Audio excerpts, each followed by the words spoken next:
बिस्मिल्लाहिर्रहमानिर्रहीम और शुक्र अल्हम्दुलिल्लाह। कल मैंने ये ख़बर सबसे पहले ब्रेक की थी कि अफ़गानिस्तान से दहशतगर्दों ने अफ़गान फ़ौज के साथ मिलकर कुछ पोस्ट पर दोबारा कब्ज़े की कोशिश की और पाकिस्तान ने इसका भरपूर जवाब दिया था। अगर आपने वो वाला वीलॉग सुना होगा तो आपको ज़रूर समझ आई होगी कि मैं किसकी बात कर रहा हूँ। क्योंकि अफ़गान वो चौकियाँ जो पाकिस्तान पर दहशतगर्द मुलव्वस करने के लिए इस्तेमाल की जाती थी, उन पर पाकिस्तान ने कब्ज़ा किया था और वो चाह ये रहे हैं कि वहाँ से ये चौकियाँ वापस ली जाएँ। लेकिन सबसे अहम खबर ये है कि अब जो हमला हुआ उसमें एक अहम कमांडर मारा गया। इस कमांडर का नाम जो है वो भी मुझे ब्रेक करना है, वो भी बताना है आपको कि वो कमांडर मुमकिन तौर पर कौन है। लेकिन सबसे बड़ी खबर ये है कि दुनिया को हैरान कर दिया पाकिस्तान के जवानों ने कि उन्होंने चलता हुआ टैंक का निशाना बांधा और चलते हुए टैंक को गिरा दिया। यानी गिराने से मुराद है कि उसको तबाह बर्बाद कर दिया। लेकिन इसके साथ साथ शाम सदर की चेक पोस्ट जो कुरम के इलाके में वाक़या है, उसमें मौजूद तमाम टैंक्स को तबाह कर दिया। ये चेक पोस्ट जो है शाम सदर, इसको एक किला नुमा बनाया गया था और इसके अंदर अभी तक अफ़गान फ़ौज और दहशतगर्द मौजूद थे जो कि टैंकों से गोलाबारी कर रहे थे। पाकिस्तान के बार बार इंतबाह के बावजूद वो अपनी शरारती हरकतों से बाज नहीं आ रहे थे। लेकिन फिर पाकिस्तानी फ़ौज को हर शरारती का इलाज करना आता है। जो शर फैलाता है उस शरारती का शर ख़त्म कर दिया जाएगा। और यही हुआ। उस चेक पोस्ट पर जब हमला किया गया तो वहाँ मौजूद गाड़ियाँ, टैंक, बख्तरबंद गाड़ियाँ और बेशुमार असला तबाह होना शुरू हो गया और वहाँ से इनका इनखलाज शुरू हुआ, यानी इन्होंने भागना शुरू किया। और एक तो टैंक को भागते हुए देखा गया और उसको निशाना बांधा गया और उस निशाने के तहत चलते हुए टैंक को तबाह कर कर पूरी दुनिया को एक मैसेज दिया गया। ये बड़ी अहम जो थी एक वार था पाकिस्तान की जानिब से। एक ऐसा हमला था जिसमें मूवेबल यानी मूविंग करते हुए टैंक को निशाना बनाया गया और ताक कर 100%। अब आपको पता चला कि हम ये बैनुल अक़वामी सतह पर जो निशानचियों के और फ़ौजी मुख्तलिफ जो महारतें होती हैं उसमें हम गोल्ड मेडल कैसे लेते हैं। तो ये वही जवान हैं जो सरहदों पर जाग रहे होते हैं और इनको चलती हुई चीज़ को निशाना बनाना भी आता है, जो कि कहा जाता है कि बहुत मुश्किल होता है। और मुश्किल इसलिए होता है कि आप जहाज़ को जब किसी मिसाइल के साथ गिराते हैं तो उसमें बहुत सारे एवियोनिक सिस्टम जो हैं, उसमें बहुत सारे रडार जो हैं काम कर रहे होते हैं, जो पहले उनके रडार्स को जैम करते हैं और फिर वो मिसाइल अपने रडार के ज़रिए जाके जहाज़ को तबाह कर सकते हैं। और ये एक पूरी साइंस है। लेकिन इस तरह के छोटे हथियारों के साथ जो मार्टर गोले होते हैं, इनके साथ अगर आपने एक टैंक को तबाह करना हो तो फिर आपके पास टेक्नोलॉजी से ज़्यादा, एआई से ज़्यादा ह्यूमन एफिशिएंसी चाहिए होती है। और ये पाक फ़ौज ने साबित की। खबर ये है कि 6 से ज़्यादा टैंक वहाँ पर मौजूद थे। उनको तबाह किया गया। बख्तरबंद गाड़ियाँ थी, असला थी, दहशतगर्द थे और तालिबान का एक अहम कमांडर वहाँ पर मौजूद था जो इस हमले में मारा गया। भागते हुए दहशतगर्दों ने और अफ़गान फ़ौजियों ने जो है वो सफ़ेद झंडा भी लहराने की कोशिश की। लेकिन ये भी इतलात मिली हैं मुख्तलिफ मीडिया हाउसेस से कि उन्होंने अपना जो असला वहाँ पर छुपा रखा था पाकिस्तान के ख़िलाफ़ इस्तेमाल करने के लिए, उसको भी आग लगा दी। और उसको ना सिर्फ उसको आग लगाई बल्कि कुछ गाड़ियों को भी आग लगाकर वहाँ से भागने की कोशिश की। भागते हुए को मारा है और फिर टैंक जो है उसको तबाह किया क्योंकि वो भी भगा के ले जाया जा रहा था। तो इस तरह से 7 टैंक हैं, कुछ बख्तरबंद गाड़ियाँ हैं, कुछ असला है। इसकी डिटेल अभी आना बाकी है। लेकिन ये बात तय है कि पाकिस्तान की फ़ौज मुसलसल निगरानी कर रही है और कड़ी निगरानी कर रही है उन तमाम चेक पोस्ट से जहाँ से दहशतगर्द पाकिस्तान में दाखिल किए जा सकते हैं। और इन चेक पोस्ट की निगरानी मुस्तकबिल में भी जारी रहेगी। मुझे आपको ये भी बताना है कि पाकिस्तान ने मार्टर गोलों के लिए भी एक नई ईजाद कर ली है।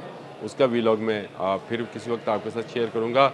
लेकिन इस वक्त खुशी की बात यह है कि पाकिस्तान ने अफ़गान फ़ौज की जानिब से जो अहम चौकियाँ थीं उनको तबाह कर दिया है। ना सिर्फ उनको तबाह किया है बल्कि वहाँ पर पाकिस्तान का परचम भी लहरा दिया। 21 पोस्ट बताई जा रही हैं कि जो इन पर पाकिस्तान का परचम लहराया गया है और सिर्फ इसलिए लहराया गया है। हमें कोई कब्ज़े की ज़रूरत नहीं है, वहाँ पे जाने की ज़रूरत नहीं है। सिर्फ इसलिए लहरा कर वापस आए हैं जवान कि बता दिया जाए कि यहाँ तक हमारी अमलदारी है अब। और यहाँ तक आने वाले के साथ जो सलूक किया जाएगा वो इस शाम सदर की चेक पोस्ट पर हमने करके बता दिया कि अगर आप यहाँ से आगे बढ़ेंगे तो फिर आपके लिए मौत खड़ी है। और मौत का वो मंज़र भागते हुए अफ़गान दहशतगर्दों ने और अफ़गान तालिबान ने जो है वो देख लिया है। रशिया की वज़ारत ख़ारजा से भी बयान जारी हो गया है और रशियन वज़ारत ख़ारजा ने ये कहा है कि दोनों ममालिक जो है तहम्मुल का मुज़ाहरा करें। ये बैन वैसे ही बयान है जैसे बैनुल-अक़वामी तौर पर दिया जाता है और हम भी कहते हैं कि रशिया और यूक्रेन जो हैं वो तहम्मुल का मुज़ाहरा करें और जंग को बढ़ावा ना दें। लेकिन याद रखें, हम अपने दिफा की बात कर रहे हैं। हम बात कर रहे हैं कि कोई अफ़गानी दहशतगर्द या तालिबान पाकिस्तान की हदूद के अंदर ना आए और ना इसकी कोशिश करे। और जो यहाँ पर हमारे मेहमान हैं अफ़गान मुहाजिरीन, वो अब वापस अपने वतन जाएँ। ये हमारा छोटा सा एक मुतालबा है कि हम अपनी सरज़मीन का 1 इंच भी किसी को लेने नहीं देंगे और किसी के 1 इंच पर हमारा कोई दावा नहीं है, कोई दावा नहीं है। लेकिन हमें अपनी हिफाजत करनी है, अपने लोगों की हिफाजत करनी है। हमारे मासूम शहरियों को हफ्ते और इतवार की दरमियानी शब में निशाना बनाया गया। हमारे वज़ीर दाखिला, हमारे वज़ीर ख़ारजा, हमारे नायब वज़ीर आज़म, हमारे वज़ीर आज़म ने भी इस बात की तस्दीक की कि हमारे निहत्थे शहरियों को निशाना बनाया गया सिर्फ़ इसलिए कि वहाँ से चंद दहशतगर्द ग्रोहों को मुख्तलिफ बॉर्डर्स को में से क्रॉस कराकर पाकिस्तान में दाखिल किया जा सके और फ़ितना ख़ारिज फ़ितना हिंदुस्तान जो है उसको बढ़ावा दिया जा सके और उसकी कार्रवाइयों को तेज़ किया जा सके। लेकिन अब वो मामला जो है मुकम्मल तौर पर पाकिस्तान के कंट्रोल में है।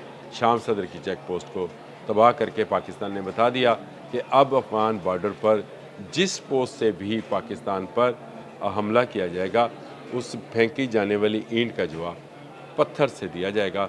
हमारे जवानों ने ऊपर पहाड़ पर बड़ी जो चेक पोस्टें हैं उनको भी ताक कर निशाना बनाया है और छोटे आर्टिलरी फायर्स के ज़रिए ही इनका कला-कमा कर दिया है। और ये भी मैं आपको बताऊंगा कि कौन कौन सा असला जो है वो इस्तेमाल किया जा रहा है। ये भी मुझे आपको आज किसी वक्त वीलॉग में बताऊंगा कि पाकिस्तान ने कौन सा असला इस्तेमाल किया और अफ़गानी जो है वो कौन सा असला इस्तेमाल कर रहे हैं। किस्म अभी बता देता हूँ, ये वही है जो बडग्राम में इन्होंने अमेरिकन एयरबेस के अंदर से लिया था जिसकी मालियत 7.2 बिलियन थी। ये छोटे हथियार, ड्रोन्स और मार्टर गोले और इस तरह की चीज़ें, गन्स हैं और नाइट विजन लेज़र्स जो हैं, एम्यूनेशन सिस्टम्स हैं, ये तमाम इनके पास है। लेकिन इन पाकिस्तान के पास क्या कुछ है ये तो अभी हमने दिखाया नहीं। पाकिस्तान के पास जवानों का वो जज्बा और वो महारत मौजूद है जिसका मुज़ाहरा किया गया है। अब आइए कि कौन सा अहम कमांडर जो है इस पूरे हमले में मारा गया। तो देखिए इस वक्त टीटीपी वहाँ पर काम कर रही है। एक ख़बरें ये भी आई थी कि नूर वली मसूद जो है जो कि इस वक्त टीटीपी का सरबराह है उसको हलाक किया गया है काबुल में होने वाले धमाकों में। लेकिन इसकी कहीं से तस्दीक नहीं आई थी। लेकिन ये अगर तस्दीक इसके मरने की नहीं आई है तो ये भी ज़रूरी नहीं है कि वो ज़िंदा हो। इसके अलावा एक कारी शकील हैं जी, टीटीपी के ये अहम कमांडर हैं और इनकी सियासी शूरा के जो है ये रुकन हैं। ये भी शाम सदर चेक पोस्ट पे हो सकते हैं। इसके साथ साथ एक पंजाबी फिक्शन जो टीटीपी का पंजाबी फिक्शन है उसके असमतुल्लाह माविया हैं।